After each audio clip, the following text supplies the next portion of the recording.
한국도로공사가 마침내 아시아쿼터 선수를 공개했습니다. 그런데 이 선택, 처음 보면 조금 의외입니다. 키는 크지 않고 나이도 적지 않습니다. 요즘 V리그가 선호하는 스타일과는 분명 다릅니다. 하지만 기록을 들여다보면 이야기가 완전히 달라집니다. 안녕하세요. KBO 야구 허브에 오신 것을 환영합니다. 오늘은 한국도로공사가 왜 마미 우치세토를 선택했는지, 그리고 이 선수가 팀에 어떤 변화를 가져올지 자세히 짚어보겠습니다. 한국도로공사가 드디어 아시아쿼터 선수를 확정했습니다. 그런데 이름이 공개되자마자 많은 팬들이 가장 먼저 이런 생각을 했을 겁니다. 조금 애매한데? 마미 우치세토. 일본 출신의 아웃사이드 히터입니다. 키는 171cm입니다. 배구 선수, 특히 아웃사이드 히터 기준으로 보면 결코 큰 키라고 말하기는 어렵습니다. 게다가 1991년생입니다.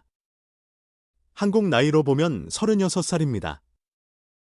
요즘 V리그가 선호하는 점고 높이 있는 공격형 선수와는 확실히 다른 유형입니다.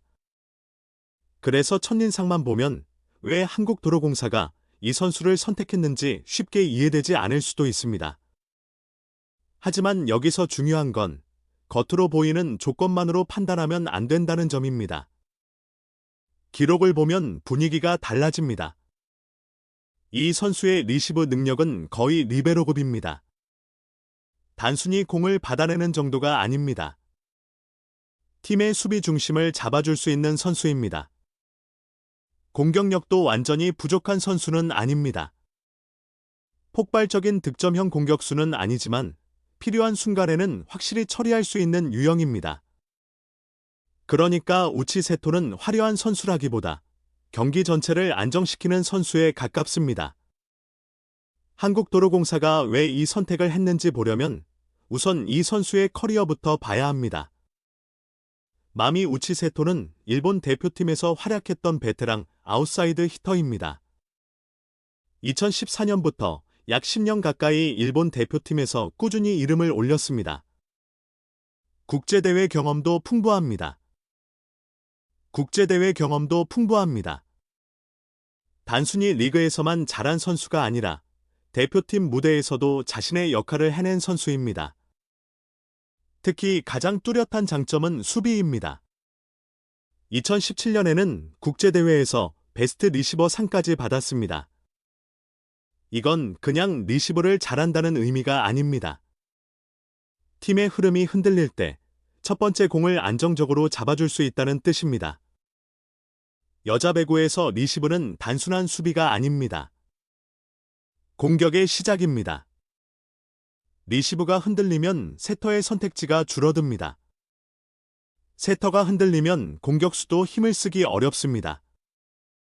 결국 한 번의 리시브가 팀 전체의 공격 리듬까지 바꿉니다. 그런 점에서 우치세토의 가치는 분명합니다. 기록을 보면 더 확실합니다. 리시브 성공률이 49.9%입니다. 거의 절반에 가까운 공을 안정적으로 처리했다는 뜻입니다. 아웃사이드 히터가 이 정도 리시브를 보여준다면 팀 입장에서는 엄청난 안정감을 얻습니다. 쉽게 말해 윙 공격수 한 명이 리베로 역할 일부까지 맡아주는 겁니다. 여기에 디그 능력까지 더해지면 상대 입장에서는 한 번의 공격을 끝내기가 어려워집니다. 공을 때렸는데 다시 올라옵니다. 다시 때려도 또 살아납니다. 랠리가 길어집니다. 그리고 그 순간 상대 공격수의 체력과 집중력은 조금씩 떨어집니다. 이게 바로 한국도로공사가 좋아하는 배구입니다. 끈질기게 버티는 배구, 쉽게 무너지지 않는 배구, 한 방으로 끝내는 팀은 아니지만 상대를 오래 붙잡고 결국 지치게 만드는 팀입니다. 그렇다면 공격은 어떨까요? 우치세토의 공격 성공률은 32.7%입니다. 숫자만 놓고 보면 아주 높은 편은 아닙니다. V리그의 강한 외국인 공격수들과 비교하면 분명 부족해 보일 수 있습니다. 하지만 여기서 봐야 할 건 성공률 하나가 아닙니다. 효율입니다. 우치 세토는 많은 공을 몰아받고 계속 때리는 스타일이 아닙니다. 공격의 중심을 혼자 책임지는 선수도 아닙니다. 대신 필요한 순간에 무리하지 않고 정확하게 처리하는 유형입니다. 같은 일본 선수인 오사나이와 비교해봐도 성공률 자체는 비슷한 수준으로 볼 수 있습니다. 차이는 역할입니다. 오사나이는 더 많은 공을 강하게 때리면서 득점을 만들어내는 선수에 가깝습니다. 반면 우치 세토는 공격 비중은 크지 않지만 흐름을 끊지 않고 효율적으로 마무리하는 선수입니다. 이 차이는 나이와 팀 내 역할에서 나옵니다. 젊고 파워 있는 공격수처럼 뛰는 선수는 아닙니다. 하지만 자신이 해야 할 역할을 알고 그 역할 안에서 안정적으로 버티는 선수입니다. 블로킹도 완전한 약점이라고 보기는 어렵습니다. 세트당 블로킹이 0.22개 수준입니다. 키가 171cm라는 점을 고려하면 나쁘지 않은 수치입니다. 물론 높은 블로킹 벽을 기대하기는 어렵습니다. 하지만 적어도 코트 위에서 완전히 구멍이 되는 선수는 아닙니다. 기록만 놓고 보면 일부 선수들보다 오히려 나은 부분도 있습니다. 결국 우치 세토는 작지만 약한 선수가 아닙니다. 높이는 부족할 수 있습니다. 하지만 수비, 리시브, 경기 운영 능력에서 자신만의 확실한 무기가 있습니다. 이제 팀 관점에서 보면 그림이 더 선명해집니다. 한국도로공사에는 문정원이 있습니다. 그리고 여기에 우치 세토가 합류합니다. 이 두 선수가 함께 코트에 서는 순간 리시브 라인의 성격이 완전히 달라집니다. 상대 서브가 강하게 들어와도 쉽게 흔들리지 않는 구조가 만들어집니다. 한쪽이 흔들리면 다른 쪽이 버텨줍니다. 수비 범위도 넓어집니다. 공이 쉽게 바닥에 떨어지지 않습니다. 상대 입장에서는 굉장히 답답한 상황이 됩니다. 강하게 때렸는데 받아냅니다. 코스를 바꿨는데 또 걷어 올립니다. 짧게 떨어뜨려도 다시 살아납니다. 그러면 경기는 자연스럽게 길어집니다. 랠리가 길어질수록 한국도로공사가 원하는 흐름으로 경기가 바뀝니다. 이 팀은 원래 그런 배구를 잘했습니다. 화려하게 몰아치는 배구보다 끝까지 버티고 상대를 흔드는 배구.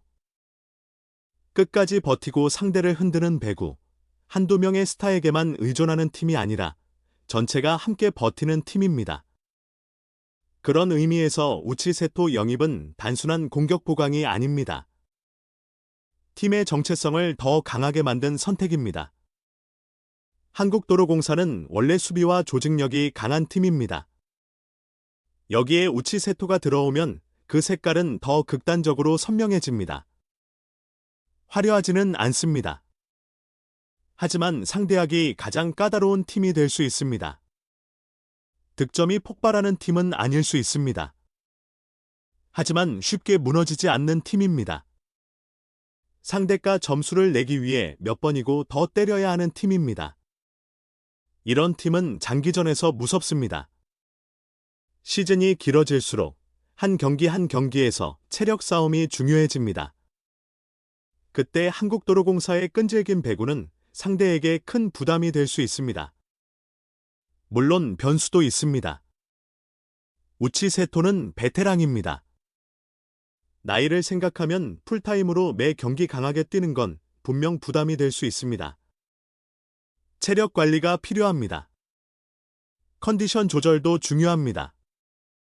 시즌 중반 이후로 갈수록 감독의 운영 능력이 더 중요해질 수밖에 없습니다. 무리하게 계속 기용하면 장점이 줄어들 수 있습니다. 반대로 필요한 경기에서 적절히 활용하면 팀에 상당히 큰 도움이 될 수 있습니다. 결국 핵심은 활용법입니다. 우치 세토를 폭발적인 공격수처럼 쓰면 기대에 못 미칠 가능성이 있습니다. 하지만 리시브와 수비 안정, 그리고 랠리 유지 능력을 중심으로 활용한다면 한국도로공사에 아주 잘 맞는 카드가 될 수 있습니다. 개인적으로 보면 이번 선택은 한국도로공사다운 영입입니다. 요즘 V리그에는 강한 공격력을 앞세운 팀이 많습니다. 높이로 밀어붙이고 파워로 흐름을 잡는 팀들이 늘어나고 있습니다. 하지만 한국도로공사는 조금 다른 길을 택했습니다. 한 명이 모든 걸 해결하는 팀이 아니라 팀 전체가 함께 버티는 방향입니다. 그리고 우치세토는 바로 그 방향에 잘 맞는 선수입니다. 결론은 단순합니다. 한국도로공사는 더 화려한 팀이 된 것이 아닙니다. 대신 더 끈질긴 팀이 됐습니다. 상대 입장에서는 더 피곤한 팀이 됐습니다. 한 번에 무너뜨리기 어렵고 끝까지 따라붙는 팀이 된 겁니다. 그래서 이 선택이 더 흥미롭습니다. 처음에는 의외로 보였던 영입이 막상 기록과 팀 색깔을 함께 보면 오히려 가장 한국도로공사다운 선택처럼 보입니다. 이제 남은 건 코트 위에서의 증명입니다. 우치세토가 과연 V리그에서도 자신의 수비력과 안정감을 보여줄 수 있을지, 그리고 한국도로공사의 끈질긴 배구가 이번 시즌 얼마나 상대를 괴롭힐 수 있을지, 팬들이 지켜봐야 할 포인트는 바로 여기에 있습니다. 오늘 영상은 여기까지입니다. 영상이 재미있으셨다면 구독과 좋아요, 알림 설정까지 부탁드립니다. 오늘도 시청해주셔서 감사합니다.